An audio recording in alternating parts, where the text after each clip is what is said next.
war-saxaafadeedkii ka soo baxay wasaaradda waxbarashada hidaha iyo tacliinta sare ee xukuumadda federaalka Soomaaliya ee ku aadanaa arrimaha adeegyada waxbarashada gobolka Banaadir kuna taariikhaysnaa 8 November 2021 maamulka gobolka Banaadir si waafaqsan dastuurka dalka qodobkiisa 50 iyo 20 iyo sidoo kale sharciyada kale ee dalka sida sharciga maamulka gobolka iyo degmooyinka dalka ee nambarkiisu yahay 116 ee soo baxay Agoosto 2013 qodobkiisa 23 farqooyinkiisa 3, 4 iyo 7 ee qeexaya waajibaadka iyo awoodaha gudoomiyaha gobolka Banaadir. sidoo kale maamulka gobolka Banaadir waxa uu maamulaa adeegyada waxbarashada gobolka si waafaqsan heshiiskii dhexmaray wasaaradda waxbarashada federaalka iyo maamulka gobolka Banaadir ee la saxiixay 9kii bishii Agoosto 2020 oo uu goobjoog ka ahaa garyaqaanka guud ee dowladda siihayihii xilka ra'iisul wasaaraha iyo hay'adaha kale ee heer federaal iyo kuwa maamulka gobolka Banaadir iyo dhammaan daneeyaasha kale waxbarashada. qodobkiisa kala ah qodobka 1 qodobka 3 xarfadiisa ba iyo ta qodobka 4 xarfadiisa ba ta iyo ja qodobka 6 xarfadihiisa ba ta ja ha kha sa sha ta a ga iyo fa qodobka 7 tirsiyadiisa 1 2 3 iyo 4 maamulidda jihaynta iyo horumarinta adeegyada waxbarashada waa mid ka mid ah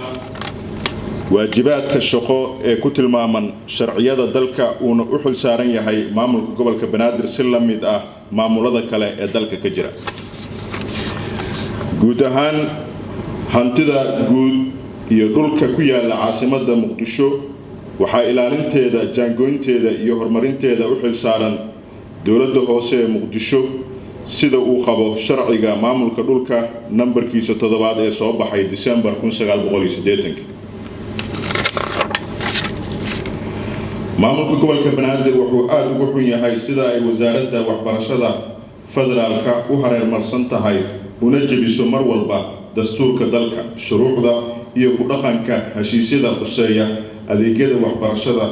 ee kala dhaxeeya maamulka gobolka Banaadir iyadoo mar walba faragelin taban ku hayso maamulka waxbarashada gobolka Banaadir kaliya taasoo ka soo horjeeda nidaamka adeeg daadejinta kala sareynta iyo kala saarista awoodaha hay'adaha heer federaal iyo maamul goboleed iyo sidoo kale nidaamka federaaleynta dalka. wasiirka wasaaradda waxbarashada xaq iyo sharci midna uma lahan inuu baabi'iyo ama uu diido go'aankii ku saabsanaa soo saarista tariifada adeegyada waxbarasho kaas uu si rasmi ah u soo saaray gudoomiyaha gobolka Banaadir ahna duqa magaalada Muqdisho oo asiga sharciyada dalka awood u siinaya in uu soo saari karo xeerar maamul sida uu qabo sharciga number 6 ee soo baxay 1980 iyo sidoo kale sharciga number 116 ee soo baxay 2013. waxaa nasiib darro weyn iyo dib u dhac ah in wasiirka wasaaradda waxbarashada federaalka